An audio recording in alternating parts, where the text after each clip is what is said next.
मेरी सत्संग everyday behaviour management is becoming difficult and I am 100% sure कि ये 2022 में भी ऐसा फ्लैट मार्केट्स थे, मतलब मार्केट तब भी थोड़ा गिरा था, फ्लैट भी था, राइट। और 2020 तो of course we have seen, right. और 2018-19 में बिल्कुल फ्लैट था मार्केट आफ्टर डिमोनेटाइजेशन, कुछ भी ज्यादा नहीं ग्रो हुआ था, स्पेशली 18-19 में तो बिल्कुल नहीं बढ़ा था, राइट। तो ये तो मतलब लास्ट 7-8 साल में ही ऐसे 2-3 इवेंट्स आ चुके हैं जब markets have not done well, और थोड़ी नेगेटिविटी और थोड़ा सा गवर्नमेंट के अगेंस्ट एंगर भी, ये ढंग से नहीं कर रहे हैं, ये कैपिटल गेन लगा रहे हैं, राइट। तो ये सब चीजें नॉर्मल है, राइट। और and there will be, as I said, lot of negative publicity in these times, क्योंकि नेगेटिविटी सेल्स, राइट। अगर आप आज भी न्यूज चैनल कोई खोल के देखोगे, मतलब बिजनेस न्यूज चैनल को छोड़ दो, बट नॉर्मल न्यूज चैनल खोल के देखोगे तो आई एम श्योर आप देखेंगे तो 80% न्यूज जो है नेगेटिव ही होती है।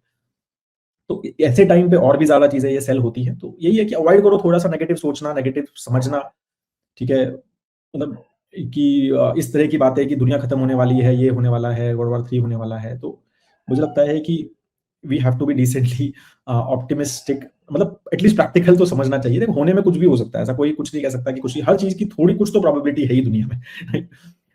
हमारी मतलब ह्यूमन की जुपिटर पे भी कॉलोनी बनाने की एक प्रोबेबिलिटी तो है ही, होगा है नहीं होगा दैट्स अ डिफरेंट थिंग, ठीक है। तो ये सब चीजों की एक छोटी प्रोबेबिलिटी तो होती ही है, वो कब होगा नहीं होगा वो we have to figure out later. But as a equity investor हम डेटा एनालिसिस देख के और समझ के और एक अपना गोल्स प्लान करके और एक डिसेंट अपनी रिस्क प्रोफाइल के, हाँ भाई मुझे बहुत ज्यादा डर लग रहा है, तो उस हिसाब से वी आर कंजर्वेटिव इन्वेस्टर।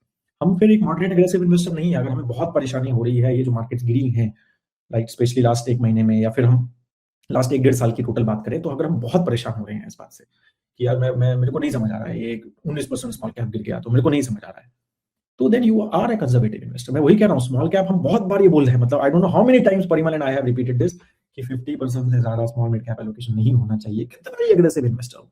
पर उस टाइम पे बहुत लोगों ने बहुत ज्यादा एलोकेशंस लिए हैं, राइट। तो ये सारी चीजें हमें थोड़ा सा गाइस आपको समझनी है।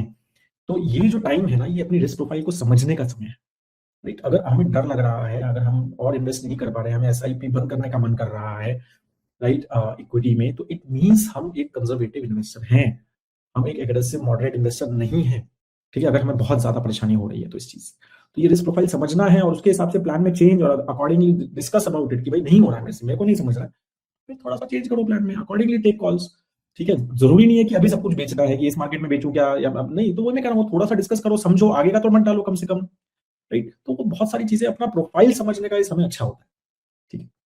और अगर आप एग्रेसिव इन्वेस्टर हो तो ideally you should be putting more money, right, in these times ideally. But वो भी कोई आसान काम नहीं है, राइट। अगर हो सकता है 10% और गिर जाए, हो सकता है 15% और गिर जाए मार्केट, फिर आपको लगेगा अरे यार मैंने तो पहले डाल दिया, तो वो तो होगा ही गाइस, कोई भी प्रेडिक्ट नहीं कर सकता मार्केट को इन शॉर्ट।